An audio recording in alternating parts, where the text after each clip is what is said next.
Hello and welcome, my friends. I'm truly glad you're here today. Whether you're a beginner, trying to build a strong foundation in English, or someone more advanced, looking to polish your skills, this video will be a game changer for you. Because today, we're talking about one of the most powerful, yet most misunderstood, tools in your English learning journey, and that is learning English by listening. Now, I know, you've probably been told to just listen to English, right? Watch movies, play podcasts, surround yourself with the language. That advice isn't wrong, but here's the thing. It's only half the story. If you're not listening the right way, if you're not using smart, focused strategies, then all that audio just becomes background noise.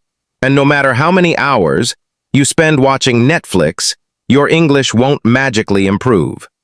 So in this video, I'm going to walk you through exactly how to listen to English, not casually, but purposefully, with specific methods, examples, and techniques that will turn your ears into powerful learning tools. Let's dive in and unlock the full potential of listening as a language skill. 1. Passive listening isn't bad, but it's only the beginning. Let's start with what most people do. Passive listening. This means listening to English while doing something else, maybe while cooking, cleaning, walking, or even falling asleep. You're not really concentrating, but you're letting English enter your brain in the background. Now here's the truth. Passive listening does help in one specific way. It builds familiarity. You start to get used to the sound of English, its rhythm, its melody, its speed. You might not understand every word, but your ears begin to recognize patterns, and that's important. Think of it like soaking in a new musical style. At first it feels foreign, but the more you hear it, the more natural it becomes. That said, passive listening is not where real language learning happens. If all you do is have English in the background, without any real focus, your brain doesn't absorb meaning. It hears the words, yes, but it doesn't learn them. So while passive listening is a good habit, it's just the warm-up. The real growth happens when you start listening actively. 2. Active listening, training your ears with purpose. Active listening is where the magic begins. Unlike passive listening, active listening requires your full attention. You're not just hearing English, you're studying it. This means choosing a short piece of content, maybe 1 or 2 minutes of a podcast or TV show, and really focusing on it.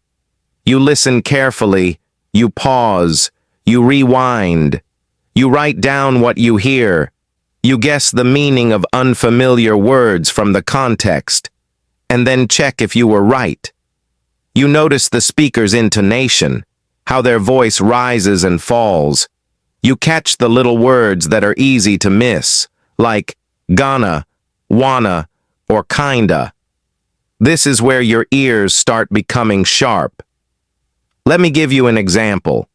Imagine you're listening to a scene from a show like Modern Family. The characters speak quickly and casually. If you just watch it once, you'll miss a lot. But if you slow it down, pause after each sentence, and repeat what they say out loud, you'll begin to feel the rhythm of spoken English. That's active listening, and it trains your brain to connect sounds with meaning in a powerful way. 3. Shadowing, copying the sound, the flow, and the feel. One of the most powerful active listening techniques is called shadowing. It's simple, but incredibly effective. You listen to a sentence and immediately repeat it out loud, trying to match the speaker's rhythm, tone, and pronunciation as closely as possible. You're not just repeating the words, you're mimicking the way they say the words. This builds pronunciation, listening comprehension, and fluency, all at the same time. Think of it like singing along to a song, but instead of music, you're copying real-life English conversation. For example, if you hear, "I should have told you earlier," don't just say the words, say them exactly how the speaker does, fast, natural, connected. "I should have told you earlier." That's how real English sounds, and shadowing helps you train your mouth to keep up with your ears. Do this with short clips, maybe 10 to 20 seconds, and repeat them over and over until you sound nearly identical. It's not easy, but it's one of the fastest ways to sound natural and understand spoken English more deeply. 4. Choosing the right content. Level and relevance matter. Another key to effective listening is choosing the right material.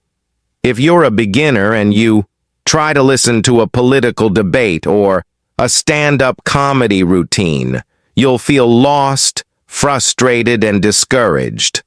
On the other hand, if you're advanced and you only listen to beginner dialogues, your progress will stop. So you need to find what we call comprehensible input, content that is just slightly above your current level. You understand most of it, maybe 70 to 80%, but there's still new vocabulary, expressions, or grammar to discover. That's the sweet spot for learning. Also, pick topics that you actually care about. If you love cooking, listen to recipe videos or food vlogs in English. If you're into sports, listen to English commentary.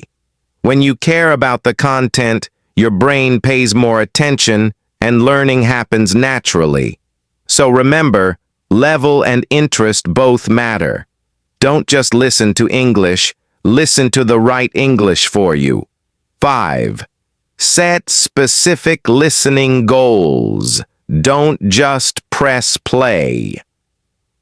One of the biggest mistakes learners make is treating listening like background noise.